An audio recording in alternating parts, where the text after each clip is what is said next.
And you're I mean this in the most complimentary way possible, but you're kind of a big nerd, right? You love Batman and Star Wars and all the good stuff, yeah?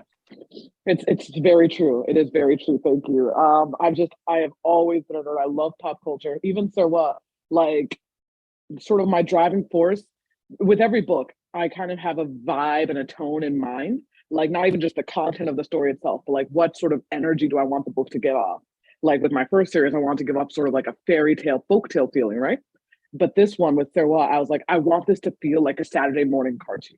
Because I don't know about you, I have so many amazing memories of like waking up at 8 a.m, like still in my PJs, grabbing a bowl of cereal. I'm watching like Yu-Gi-Oh, Teenage Mutant Ninja Turtles, Transformers, and like just that high action, high quip, go, go, go energy. I wanted the book to feel like that, but in book form. By the way, I should point out, I am also a huge nerd. We are in good company. Nerds rule the world. Hey. There was a game that came out a little bit last year for you, esteemed audience, this year for us.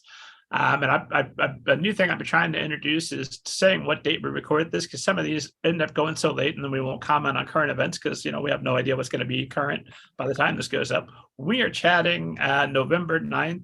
The day before I've got my ticket to see Wakanda Forever, still waiting to figure out what the heck happened with the midterm elections. I think it's good. We'll see.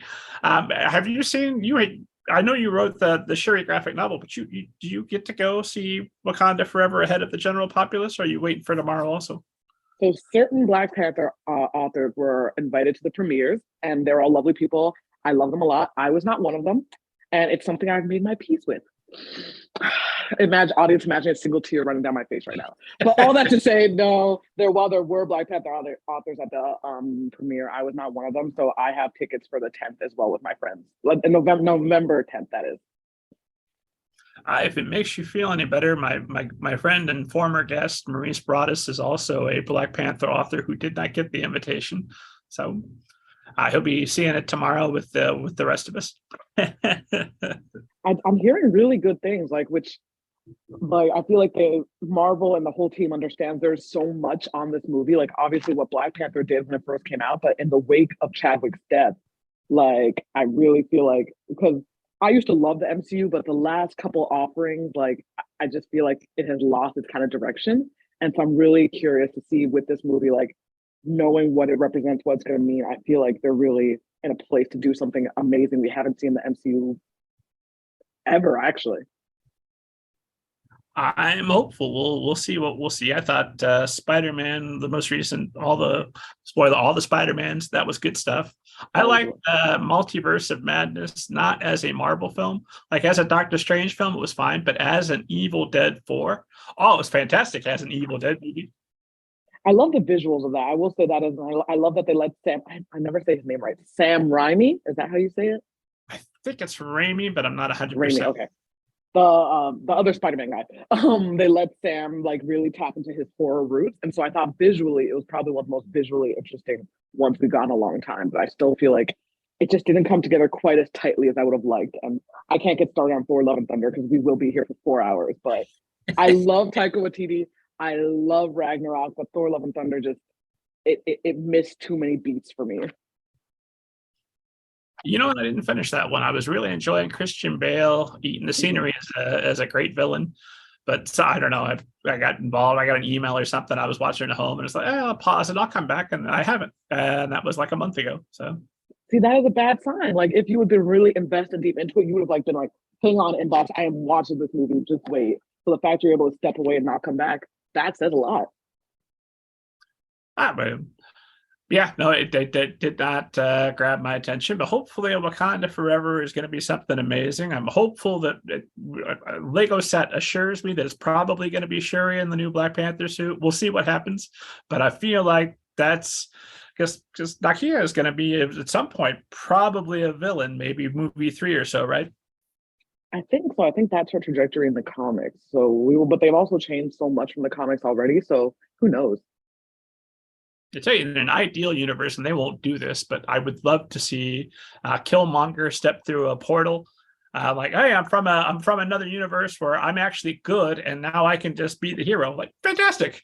That would be great. I'm like actually really curious. One thing I'm excited about the MCU, like how they're gonna use the variants. Like I guess like spoilers for Loki, but like they've introduced the idea that there's different variants of every person in the multiverse, right? And so people are saying they could use that to like bring back T'Challa and all that stuff. And I'm low key hoping they don't do that because I feel like that. Like I get why audiences want that. Obviously, we want our hero back, but I feel like within the story world, if they start using variants to bring back dead characters, then death is going to lose all its meaning on the story level. And so I'm like, ooh, let's maybe not do that. Oh, you can come through with the new Tony Stark and the new Steve Rogers, and let's just have a whole new generation. Yes, the Young Avengers. I think they're setting up for the Young Avengers though, because we already have Miss America, we have Wiccan, we have some Kate Bishop in the Hawkeye show, and a whole bunch of other ones. We have Young Loki. So I think what they're setting up is Young Avengers, which I'm really excited for because that's one of my favorite series. That would be good. Just get some less familiar heroes front and center for a little while, and then do the inevitable reboot later. Yep, 100%. So, but I was such a big fan of Killmonger in the first film. I was like, if he didn't kill so many people, I'm with him. Like, this is a good idea. Stop killing folks, and you'll be great. Yeah, and you could very much tell like they ran into the problem where like Killmonger was making too much sense. So they were also just like, let's just make him genocidal and they'll throw it off. And it's like, okay, yeah, like we can't root for him now, but like his core ideas aren't actually that bad. So if he comes through for another universe, like in my universe, I never killed anybody. Oh, great. Come join our superhero squad. I was like, yeah, Michael B. Jordan, we're with you. Yeah. Although I thought he was going to be Superman, but that might have been 2 or 3 iterations of the DC universe ago. I don't know where that's at now. It sounds like Henry Cavill's actually going to be back because it sounds like DC, if whatever is going on with Warner Brothers HBO, do not know. But what is, did you see the announcement James Gunn is taking over the DCEU? Yeah, and it sounds like, especially because Henry Cavill has now exited The Witcher, that he might actually be coming back for Man of Steel, like, or not, wait, let me rephrase that. It sounds like Henry Cavill might be coming back to do Superman again because I have not seen Black Adam, but what I'm hearing are hints that there are strong suggestions that Henry Cavill's Superman still exists in this universe as of Black Adam. I haven't seen the movie. I've seen the 30 seconds that Henry Cavill's in because somebody tweeted it out and was like, oh, great, you saved me the trouble of buying a ticket. Oh, I appreciate it. Yeah, and it breaks my heart because, like, actually growing up, even though I've written for Marvel, I was a DC person growing up. Like, I got my start with, like, the Bat family, specifically Stephanie Brown's, like, first Batgirl run, the Batman and Robin run with Damian and Bruce, with like Patrick Gleason, I believe was the writer, Under the Red Hood. Like those were my entry waypoints, right? And so I love DC. And so every time I'm like, DC, can you just get it together? Because like you have so many amazing stories. The TV shows were on a good run for a little while. Like Flash for like 3 seasons made sense, and then of course Arrow and all that. But that's kind of come to a natural end.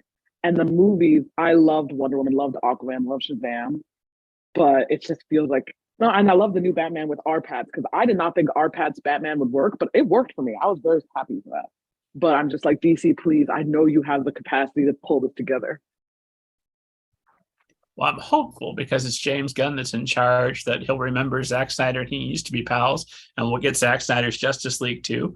And Joss Whedon will just be crying someplace, which fine, just cry forever. I'm fine with that. Bring Zack Snyder back. Yeah.